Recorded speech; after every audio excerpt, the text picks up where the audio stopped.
जय हिंद।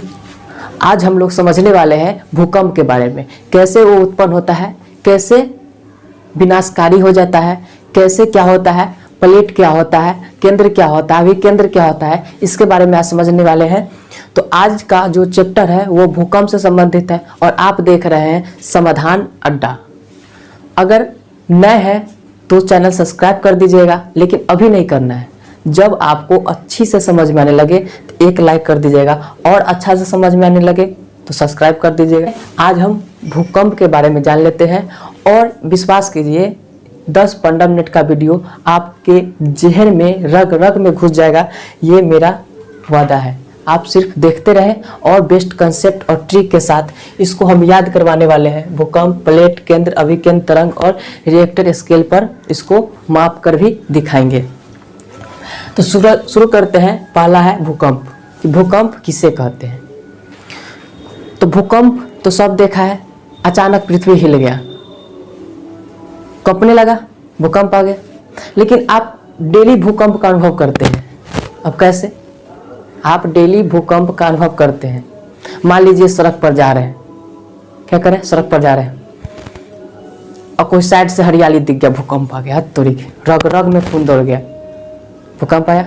और मान लीजिए अब वास्तविक दिखाते हैं, रास्ते पर जा रहे हैं और एक रोड रोलर आ गया। क्या आ गया? Road roller. तो उसके कंपन से उतना दूर का एरिया का क्या होने लगता है, जो धरती होता है, जो भूमि होता है, वो कांपने लगता है। उसी को तो भूकंप कहते हैं। वो मानव द्वारा लाया गया एकदम छोटा सा जगह पर है, लेकिन जो प्रकृति द्वारा लाया गया भूकंप होता है वो बहुत विनाशकारी होता है। तो आप भूकंप का अनुभव प्रतिदिन करते हैं। मान लीजिए आप कुर्सी पर बैठे हुए हैं और कोई आकर धक्का लगा दिया तो आप गिर जाते हैं। गिर जाते हैं इसका मतलब क्या है? उस कुर्सी में क्या हुआ? कंपन हुआ, उसी को तो भूकंप कहते हैं। तो पृथ्वी के ऊपरी सतह को कांपना ही भूकंप कहते हैं। या भूपट्टी के अचानक कंपन को भूकंप कहते हैं। कितना आसान है। भूकंप किसे कहते हैं? तो भूपट्टी के ऊपरी सतह को अचानक कांपना ही भूकंप कहलाता है। भूपट्टी के ऊपरी सतह को अचानक कांपना ही क्या कहलाता है? भूकंप कहलाता है। अब जानेंगे कि यह कांपता क्यों है। कांपेगा तो अब कुर्सी को अपने आप तो नहीं कांपेगा। अगर कोई बाहरी बल नहीं लगाएगा तब तक कुर्सी तो नहीं कांपेगा। उसी प्रकार हमारे पृथ्वी है, वह अपने से तो कुछ नहीं करेगा, उसको कोई ना कोई धक्का डालेगा, धक्का दे डालेगा और कांपने लगेगा। जैसे कुर्सी पर बैठल है, कोई और धक्का दे दिया, कांपने लगा। उसी प्रकार हमारा पृथ्वी प्लेटों पर टिकी हुई है। किस पर टिकी हुई है? प्लेटों पर। तो अब प्लेट के बारे में समझते हैं। हमें उम्मीद है कि भूकंप याद हो गया होगा। भूपट्टी को अचानक कंपन होना यानी हिलना ही भूकंप कहलाता है।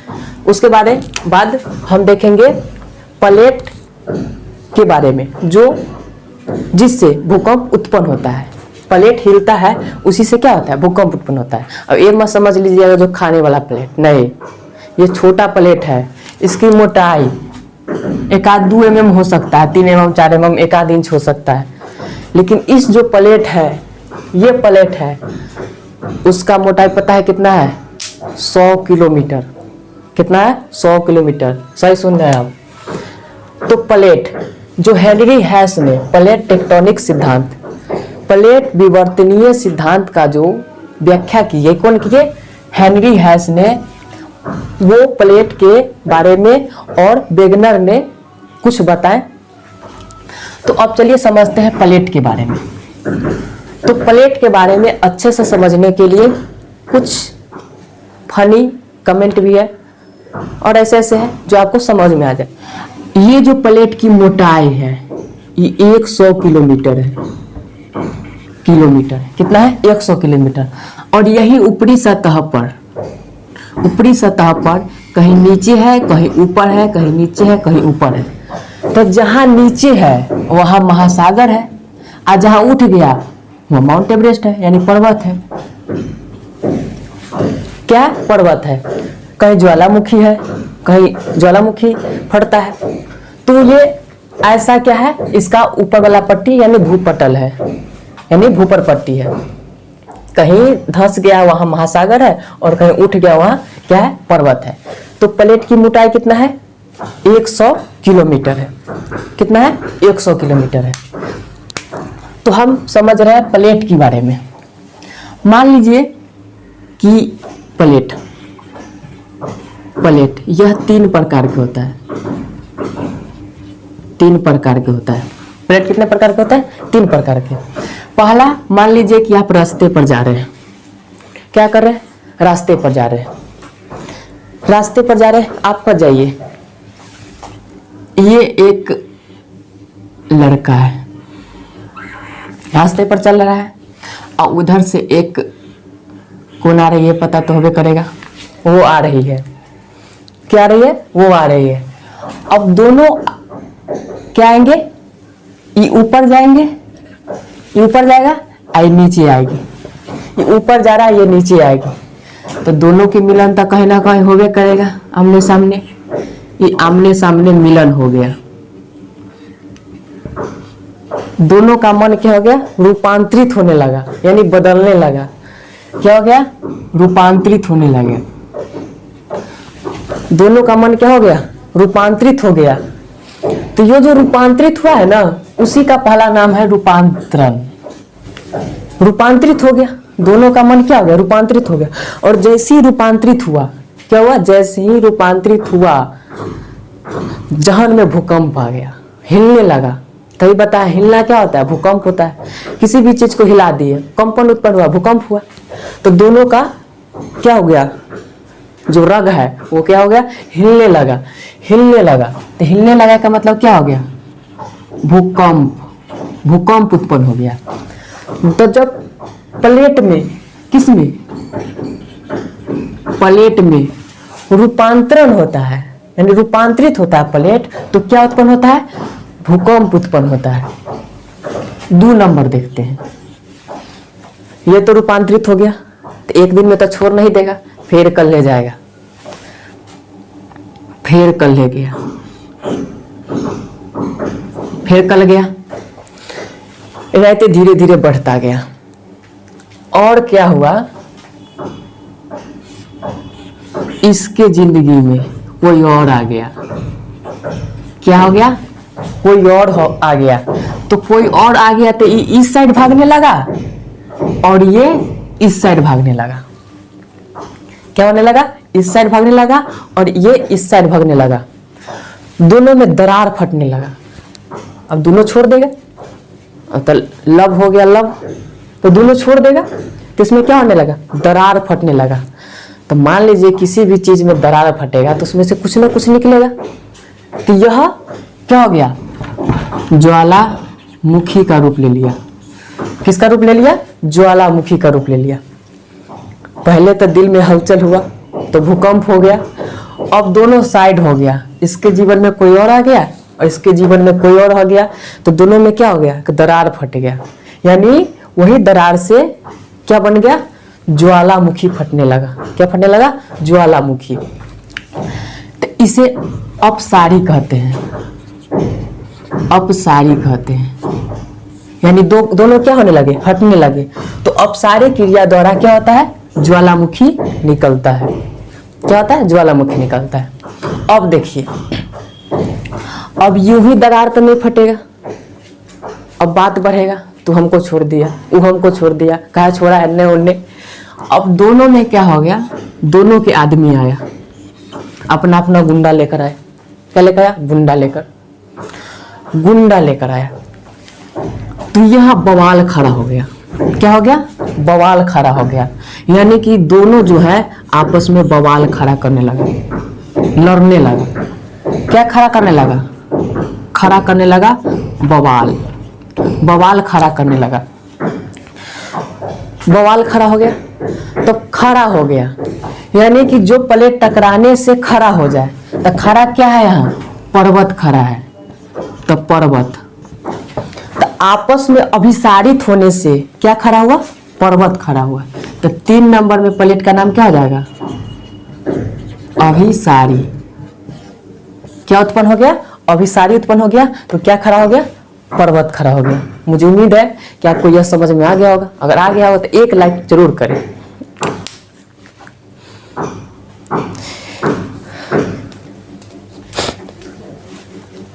तो आपको इतना समझ में आ गया होगा।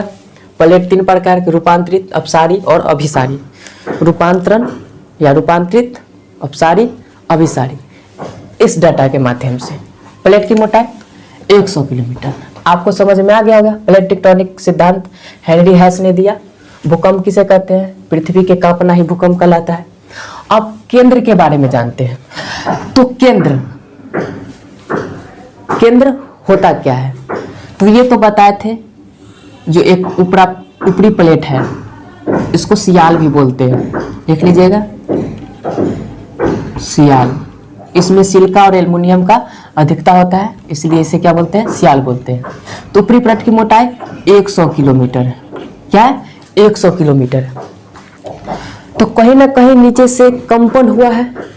तो जो कंपन हुआ है नीचे से, तो भूकंप जहां से उत्पन्न होता है, भूकंप जहां से उत्पन्न होता है उसे केंद्र कहते हैं।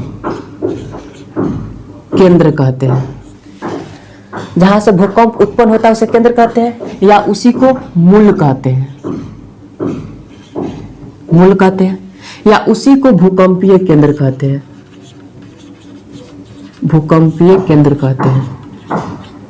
भूकंपीय केंद्र कहते हैं। अगर न दिख रहा होगा तो मेरा आवाज तो जा ही रहा है, वहां से आप लिख सकते हैं कि जहां से भूकंप उत्पन्न होता है उसे केंद्र, मूल या भूकंपीय केंद्र कहते हैं। जहां से भूकंप उत्पन्न होता है उसे केंद्र, मूल या भूकंपीय केंद्र कहते हैं। अब देखिए, जब भूकंप उत्पन्न हुआ, तो ऐसा थोड़ी कि एक ही दिशा में चल जाएगा। जब आप रोलर चला रहे थे तो भूकंप वहां उत्पन्न हुआ उतना जगह पर, तो चारों बगल फैलेगा। तो उसी प्रकार यह भूकंप चारों बगल फैला। क्या हुआ? चारों बगल फैला। लेकिन जो सीधा पड़ा, क्या हुआ? सीधा पड़ा। वहां जो बिंदु बना, जहां इस सीधा पड़ा, इसे तो केंद्र कहते हैं। और जहां यह बिंदु बना, यानी केंद्र से यहां तक पहुंचा, केंद्र से अधि तक पहुंचा, उसे क्या कहते हैं? अधि केंद्र कहते हैं। अधि केंद्र कहते हैं। भूकंप जहां से उत्पन्न हुआ उसे केंद्र, और भूकंप जहां पहुंचा, पृथ्वी के ऊपरी परत तक पहुंचा, उसे अधि केंद्र कहते हैं। क्या कहते हैं? अधि केंद्र कहते हैं। जहां से उत्पन्न हुआ, भूकंप जहां से उत्पन्न हुआ उसे केंद्र, और जहां पृथ्वी के सतह तक पहुंचा उसे अधिक केंद्र कहते हैं। यहां सबसे अधिक क्या होता है?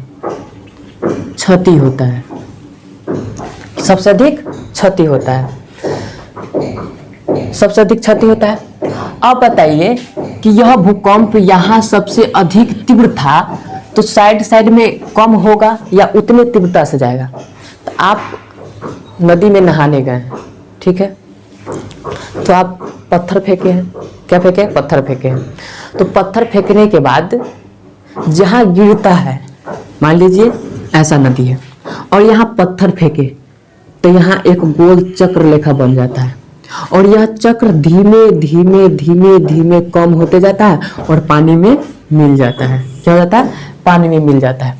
जो इस तरह से जा रहा है, जो पानी का वहां कंपन हुआ और कंपन से जो लहर उठा, वो क्या हो गया? धीमे धीमे आगे जाते जाते पानी के बराबर हो गया। उसी प्रकार भूकंप होता है।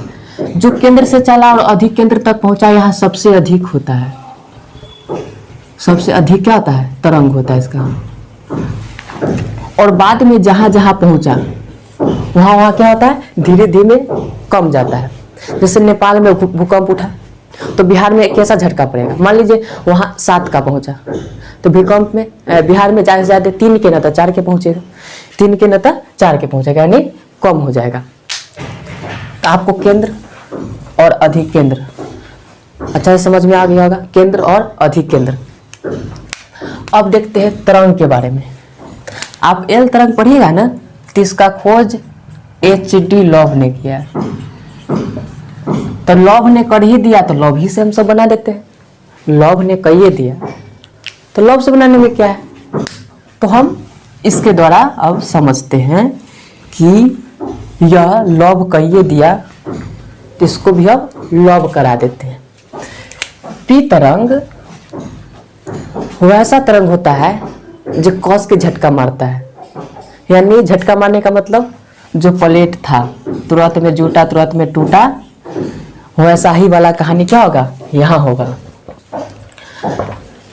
पी किसी को देखा, किसी को देखा तो पी तो नहीं छोड़ा लेकिन ये छोड़ के चल गई, पी नहीं छोड़ा लेकिन ये छोड़ के क्या हो गया, चल गई। तो इसको झटका लगा, क्या लगा, झटका लगा, यानी स्पीड से आई, जिंदगी में स्पीड से आई और छोड़ गई। तो यह तरंग पी तरंग का वेग होता है सबसे अधिक होता है। पी को तो अचानक मारी छोड़कर चल गए स्पीड में, इसका तरंग सबसे क्या होता है, अधिक होता है। पी तरंग सबसे अधिक होता है। इसका चाल किस चाल से आया, 6 किलोमीटर प्रति सेकेंड से आया, एक बार एक हिलाकर चला गया। 6 किलोमीटर प्रति सेकेंड से आया और हिलाकर चला गया। इसका तरंग क्या होता है, सबसे अधिक होता है। यह 6 किलोमीटर प्रति सेकेंड के वेग से आया, 6 किलोमीटर प्रति सेकेंड के वेग से आया।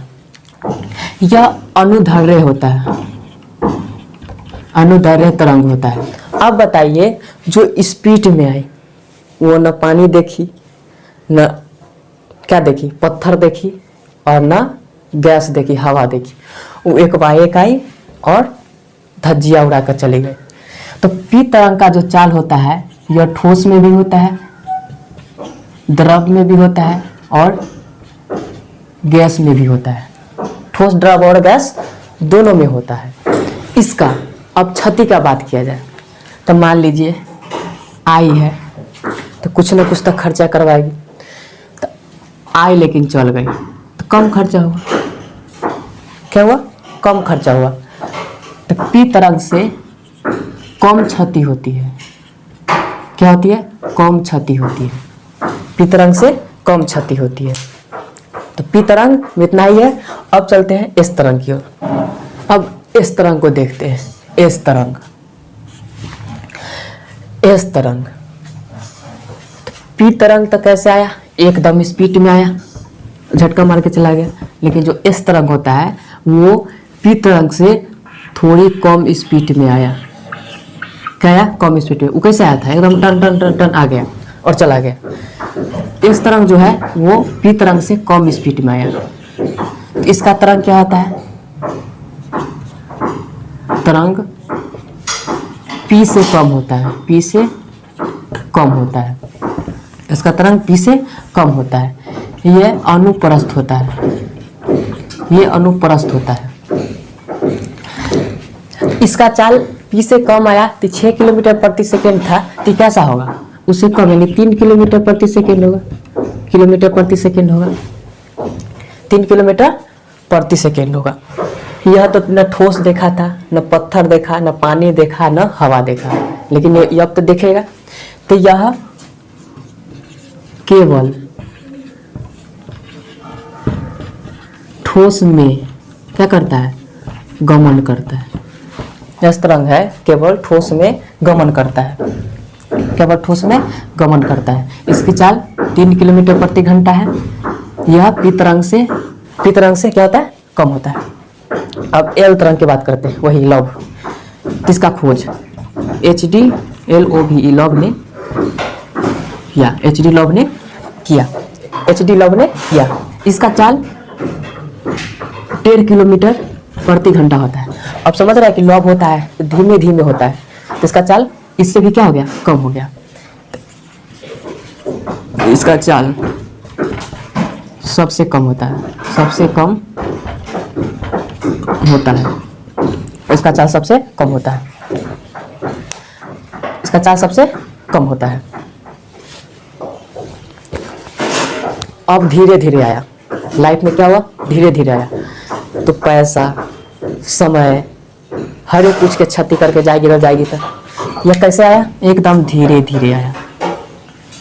समय भी गया, पैसा भी गया, और चल गई तो इज्जत भी गया, सब गया।